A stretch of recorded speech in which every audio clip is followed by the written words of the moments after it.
Hey guys, it's Ashley, and I just wanted to make this little quick informational video on cluster feeding because I went through it with Kai, and I'm sure a lot of other mommies go through it. And I don't know if you're like me, where you had no idea what it was and just got super frustrated with it. Um, but I did, so I figured I'd make this video just really quick, kind of informational, to let you guys know what it is and why, and cool little tips that I found that really worked for me to make it more enjoyable. So basically, what it is just sorry, tongue tied. It's just when the baby has really frequent feedings, like for an hour or so. Like she would feed every 15 minutes for an hour or two, and it sucked. Why they do it is because they're either going through a growth spurt, they have colic, acid reflux. Your milk flow can be lower at the time of cluster feeding, so my doctor told me, which was why she cluster fed a lot in the afternoon and at night. And he told me it's also because the morning milk is the best, and it's just awesome for them. And usually during the day it kind of drips down, so a lot of babies get cluster feed to help supplement that. And they can have extra sucking or comfort needs, which she definitely does. She adores me and wants to be on me 24/7, hence why I'm baby wearing now, so that she's a happy little baby. Um, yeah, so I don't know if a lot of you breastfeed or breastfed. I did, just because it is better for her, and better for her, and it's more bonding for us. And so yeah, and cluster feeding really makes it hard to bond, and it makes you really frustrated and anxious and on edge, and you can't get anything done more than normal. So here's some tips that I found really useful for me and for her, and it really works, so hopefully they help you guys too. um, a change of scenery really worked for me. 1 second.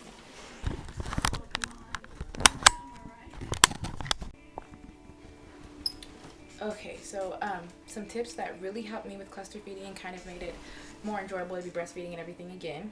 Uh, sorry.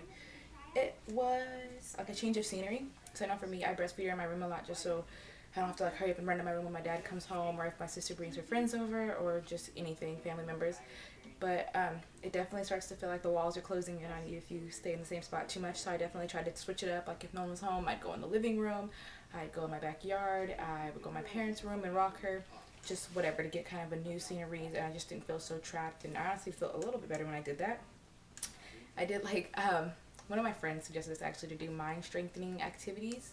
So I would find those pictures in the back of magazines that where you have to find what's different about it or whatever. I would do that, or crossword puzzles or word searches, just anything that's mind strengthening. And it definitely helps because I'm not in school right now, so that's my hard mind work for the days. I did enjoyable activities like being on the computer, catching up on YouTube stuff, Facebooking with friends, just anything that I found enjoyable, reading magazines, coloring pictures, any type of enjoyable activity, because it kind of took your mind off of what you were feeding and how frequent you were doing it. It just kind of gave you a break type of thing, is how I started to feel. It's oh, I get a break, I get to color now, I get to read my magazine, I get to paint my nails, whatever it was.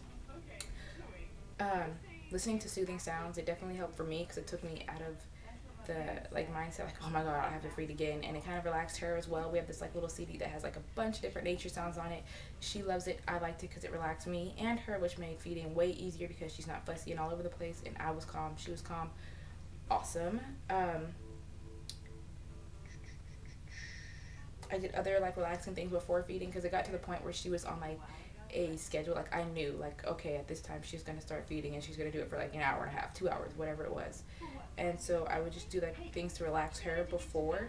So if it was say it was at 3 o'clock that I knew she was going to feed at 2:30 or 2, I would pick her up and just kind of hold her or bounce her, put her in her swing, just anything that I knew would relax her. And I did stuff that would relax me first as well, just so that I wouldn't be so overwhelmed and just anxious, because I feel she can feel that energy from me.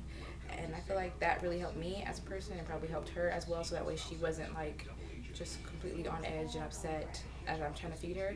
So yeah, just some of the things that I did as far as my little tips for what I did. Hopefully it helps you guys.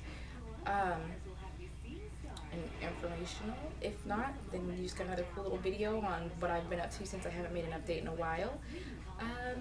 Yeah, so hopefully you guys enjoyed it and it was informational or helped anyone. and I will see you guys for my next update or video. Bye!